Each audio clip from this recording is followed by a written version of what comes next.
조선주가 계속해서 주목을 받고 있는 상황이죠. 특히나 한미 정상회담 이후에 조선주에 대한 관심이 더 높아진 것 같은데 오늘은 해당 업종의 애널리스트 모시고 도움 말씀 들어보겠습니다.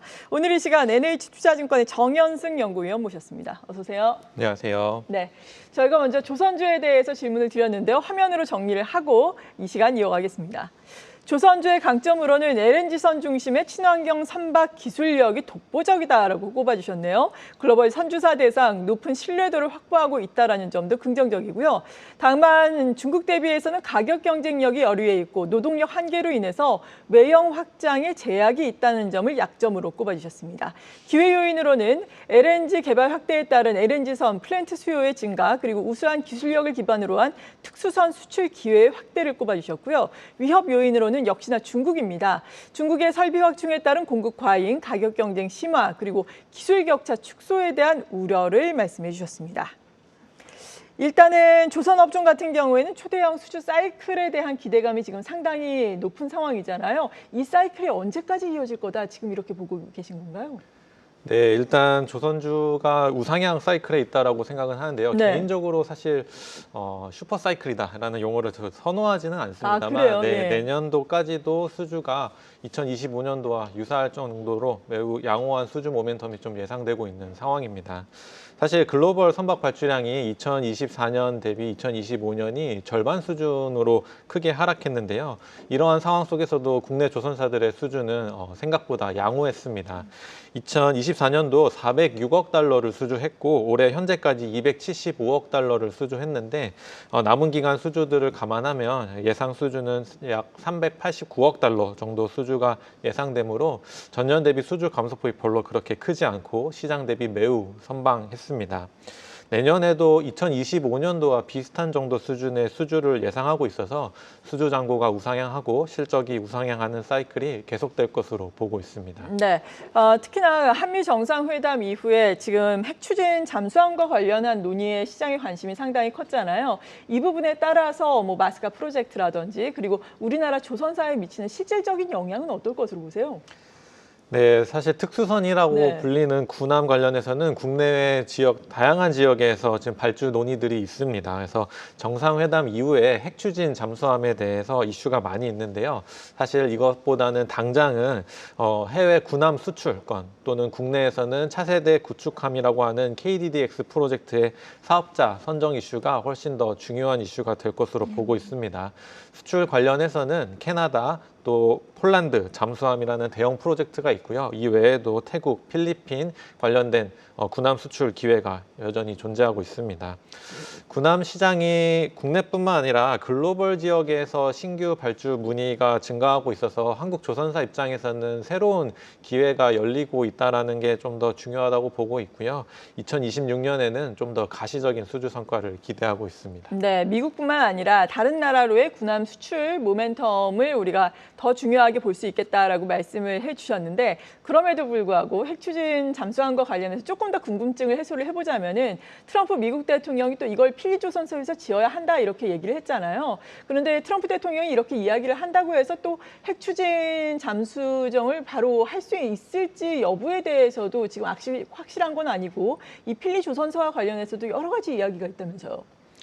네, 일단 네. 현재 핵 추진 잠수함은 미국과 한국 간의 상호 논의가 좀 더 많이 필요할 것으로 보고 있습니다. 그래서 일단 중요한 것은 양국 간의 정상께서 이 프로젝트를 진행하자고 네. 하셨고 또 최근에 있었던 국방장관들께서도 다시 한번 이거를 확인해주는 언급이 있었기 때문에 향후 이 관련된 후속 논의가 진행될 것으로 보고 있습니다.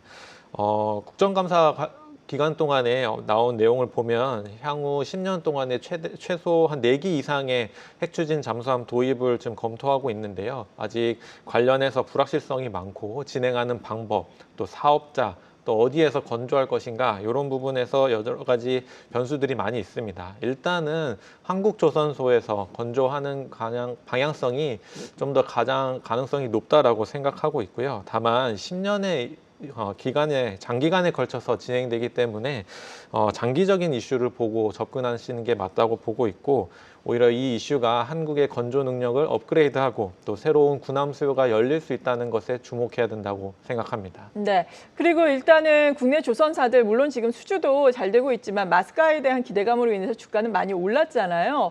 여기에 대해서 한화그룹 그리고 HD현대그룹이 또 주도적인 역할을 하고 있는 상황인데 어떤 기대를 가지고 계십니까?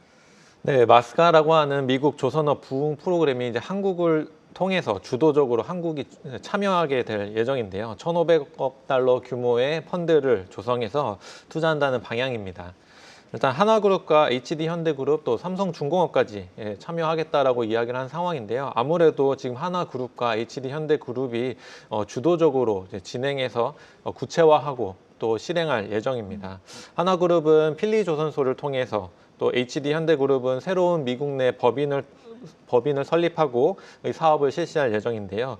미국은 아무래도 지금 연안 수송을 위해서는 미국 내에서만 건조한 선박을 이용해서만 선박을 활용할 수 있는데, 아무래도 이제 법안 변경 가능성이나 미국 정부가 새로운 수요를 창출한다라는 측면에서 이제 해당 시장에 한국 조선사가 참여할 수 있는 기회가 생겼습니다.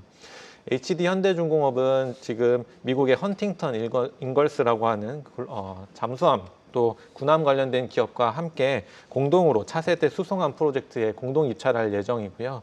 한화오션 같은 경우는 필리조선소 외에도 지금 미국의 조선소를 가지고 있는 호주의 오스탈 인수를 지금 진행 중에 있습니다. 그래서 아무래도 이제 관세 합의가 마무리되었기 때문에 내년에는 좀 더 구체적인 진행 상황을 좀 지켜봐야 될 것 같습니다. 네. 그리고 앞서서 우리나라 조선주에 있어서 약점이라든지 위험 요인으로는 중국을 많이 꼽아주셨더라고요. 가격 경쟁력도 그렇고 기술 격차도 점차 줄어들고 있다라는 점인데, 미중 간의 정상회담 이후에 중국의 뭐 조선이라든지 해운에 대한 제재 완화 움직임이 좀 있는 상황이잖아요. 이것이 우리의 조선사에 미치는 영향은 어떻겠습니까? 일단 먼저 한화오션의 제재 네. 관련돼서는 사실 저는 이번 제재가 실질적인 한화오션의 피해를 입었다라고 보진 않고요. 상징적인 의미가 더 크다라고 생각했기 때문에 제재 해제가 되지 않는다고 하더라도 사업 영향은 크지 않을 것으로 생각하고 있습니다. 상징적인 의미가 있다고 보고 있고요. 한국 입장에서는 중국에 대한 중국의 해운이나 조선에 대한 제재가 완화될 경우 한국 조선소의 쏠림 현상이 좀 완화될 수 있습니다. 사실 이러한 제재가 축소될 경우 한국 조선소 입장에서는 썩 좋은 상황은 아니라고 보고 있는데요. 다만 미국과 중국 간의 갈등이 본질적으로 완벽하게 해소될 수는 없기 때문에 해당 이슈가 언제 다시 또 부각될지는 모르는 상황입니다. 그래서 결론적으로 글로벌 시장에서 한국 조선소의 필요성은 변하지 않을 것으로 생각하고 있습니다. 네, 지금 조선주들 같은 경우에는 3분기 실적 긍정적으로 발표가 되고 있는데 4분기 실적도 비슷하게 기대감을 가지고 지켜볼 수 있겠습니까?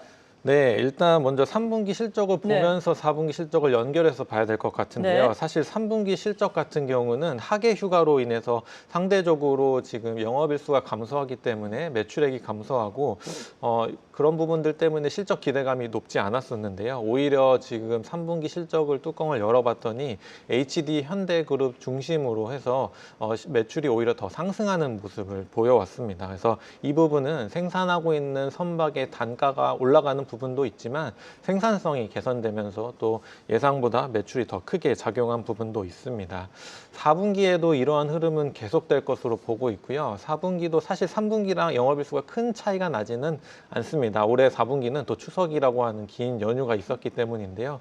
그럼에도 불구하고 또 건조하고 있는 선박의 단가가 좀 더 올라가는 부분들, 또 환율이 좀 상승하면서 또 우호적인 부분들, 또 생산성 개선이 계속 누적적으로 되고 있기 때문에 4분기에도 실적은 우상향할 거로 보고 있는 상황이고요. 27년까지 실적이 계속 우상향하는 사이클은 계속될 거로 보고 있습니다. 네, 그렇다면 지금 볼 수 있는 조선 기자재 중소형주 가운데서 일단 유망 종목은 어떤 걸 보세요? 네, 일단 기자재에서는 가장 쇼티지가 심한 부분은 엔진 부분입니다. 그래서 현대 마린 엔진이나 또 한화 엔진, 또 현대 마린 솔루션과 같은 엔진 관련된 사업들에서 기자재 기업들이 좀 더 주목받을 수 있다고 보고 있는데요. 다만 올해를 돌이켜 보면 대형주가 훨씬 더 주가 퍼포먼스가 좋았습니다. 네. 여전히 지금 대형주에 몰려 있는 수급이나 또 뿐만 아니라 LNG선, 특수선 이런 관련된 모멘텀들을 감안하면 대형주가 더 좋았던 국면이 계속 펼쳐질 거라고 생각하고 있습니다. 기자재 관련해서는 아무래도 이렇게 엔진 부분들이나 또 연말이나 내년 초에 있을 수 있는 LNG 플랜트 관련된 기자재들 좀 기대가 되는 부분들이 있는데요. 내년 상반기까지는 여전히 대형주 중심의 장세를 기대하고 있습니다. 네, 그렇다면 대형주 내에서 최선호주는 어떤 걸 꼽고 계세요? 네, HD 현대 중공업을 최고 선호주로 좀 뽑고 있습니다. 지금 12월 HD 현대 미포와 합병한 이후에 특수선 수주 결과들이 좀 나올 것으로 생각하고 있고요.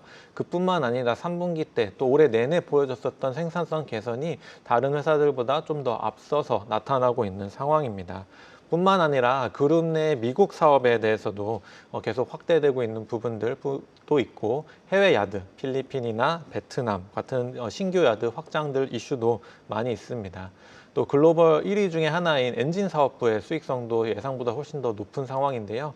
이런 점들을 감안하면 HD 현대중공업을 최선호주로 뽑고 있습니다. 네, 조선주에 대해서 상당히 긍정적으로 평가를 해주셨고 대형 조선주 중심의 장세가 이어나갈 것이다라고 말씀해 주셨는데 조선주 전반적으로 투자 전략 간략하게 정리를 해주시죠. 네, 조선주 사이클이 아직 여전히 살아있다고 보는 이유는 수주가 줄지 않고 여전히 견조한 흐름이 내년까지 이어질 것으로 보는 가운데 수익성이 계속 개선되고 있다는 부분들이고요. 예, 이러한 점들을 감안해서 보면은 여전히 펀더멘털이 변하지 않았기 때문에 우상향 사이클 계속될 것으로 보고 있습니다. 네, 지금까지 조선업종 애널리스트와 함께했습니다. NH투자증권의 정현승 연구위원이었습니다. 고맙습니다. 감사합니다. 계속해서 다양한 경제 이슈를 알고 싶다면 구독과 좋아요, 알림 설정 부탁드립니다. AI 캐스터 권미정이었습니다.